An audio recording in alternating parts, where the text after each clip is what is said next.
Rachael Jones and this is Kohle Capital Markets Weekly Update. The Gbpusd has started the week on the back foot after 3 consecutive weekly gains.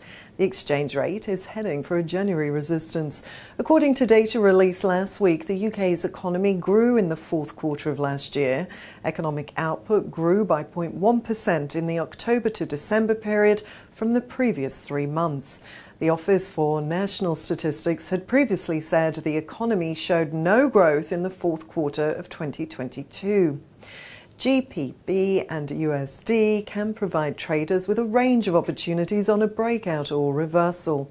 According to the Commerce Department in the United States, their inflation-adjusted GDP increased by 2.6% for the final quarter of 2022.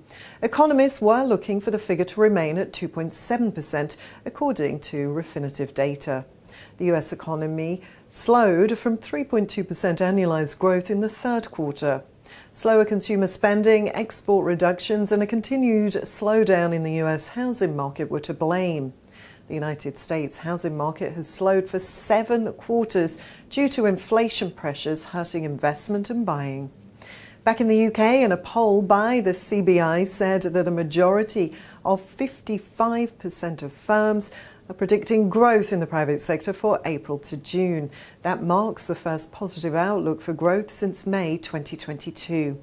Manufacturing companies were more optimistic and UK car production improved with increased exports to the UK.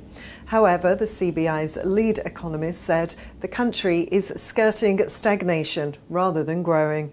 It's encouraging that the private sector is expected to return to growth in the months ahead, chiming with a range of other data indicating some resilience in economic activity. The pound sterling is still elevated from its recent high inflation reading, with a reading above 10% and US inflation dipping below 7%. Interest rates will remain higher for the UK economy. Traders should expect a test of resistance and look for the reaction from the exchange rate. Well, that's the latest weekly update from Kohle Capital Markets. Don't forget to subscribe. I'm Rachael, signing off for now.